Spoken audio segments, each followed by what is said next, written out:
Hi friends, welcome to Banu's குட்டி vlog. இன்றைக்கி hotel style chicken fried rice தாங்க எப்படி செய்கிறதுன்னு பார்க்க போகிறோம். ஸோ நாங்களும் சினிமேட்டிக் வியூவில் இந்த கட்டிங்லாம் எடுக்கலான்னு சொல்லிட்டு நானும் என் பொண்ணும் பண்ண வேலை தாங்க இது. ஸோ எல்லா வெஜிடபிள்ஸும் கட் பண்ணியாச்சு.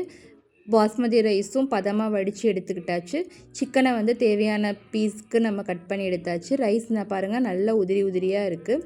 இது ரெடியானதுக்கப்புறம் கடாயில் எண்ணெய் ஊற்றிட்டு பூண்டை வதக்க ஆரம்பிச்சாச்சு. அந்த பூண்டோட ஃப்ளேவர் அந்த எண்ணெயில் நல்லா இறங்கணுங்க. அந்த அளவுக்கு நல்லா பூண்டை வதக்கினதுக்கப்புறம் ஆனியன் ஆட் பண்ணிவிட்டு ஆனியனையும் நல்லா வதக்கிடுங்க. இன்றைக்கி நாங்கள் கொஞ்சம் நிறைய குவான்டிட்டி செய்ய போகிறோம். அதனால நான் 4 முட்டை ஆட் பண்ணுறேன்.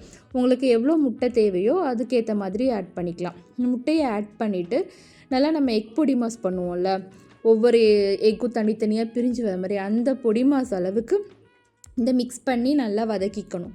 இது நல்லா பொடி மாசம் ஆனதுக்கப்புறமா நம்ம ஒவ்வொரு வெஜிடபிள்ஸாக சேர்க்க ஆரம்பிக்கலாம். ஃபஸ்ட்டு கேபேஜ் சேர்த்தாச்சு. கேபேஜ் நல்லா வதங்கினதுக்கு அப்புறமா நம்ம கேப்சிகமும் கேரட்டும் சேர்த்துக்கலாம். இப்போ கேப்சிகமும் கேரட்டும் சேர்த்தாச்சு. இப்போது நம்ம ஹோட்டல் ஸ்டைலில் வீட்டு மசாலாவை வச்சு செய்ய போகிறோம். ஸோ நாங்கள் மிளகாத்தூள், மல்லித்தூள், அப்புறம் கரம் மசாலா, பெப்பர் இது மட்டும்தாங்க ஆட் பண்ணியிருக்கோம். இதை ஆட் பண்ணிவிட்டு நல்லா இதோட மிக்ஸ் பண்ணிடணும். இந்த எந்த ஸ்டேஜ்லேயுமே நம்ம அடுப்பை சிம் பண்ணவே கூடாது. ஹை ஃப்ளேமில் நான் பெரிய அடுப்பில் ஹை ஃப்ளேமில் வச்சு பண்ணுறேன். ஸோ இதெல்லாம் மிக்ஸ் ஆனதுக்கப்புறம் கட் பண்ணி வச்சுருக்க சிக்கனை சேர்த்து இந்த மிக்ஸோடு நல்லா சேர்த்துடணும்.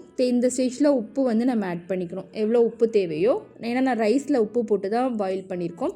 ஸோ அந்த மிக்ஸுக்கு தேவையான உப்பை ஆட் பண்ணிவிட்டு வேக வச்சுருக்க பாஸ்மதி ரைஸை இந்த மிக்ஸோடு போட்டு அப்புறம் நம்மக்கிட்ட சோயா சாஸ் இருந்ததுன்னு ஆட் பண்ணிக்கலாம். எங்ககிட்ட கொஞ்சம் சோயா சாஸ் இருந்தது.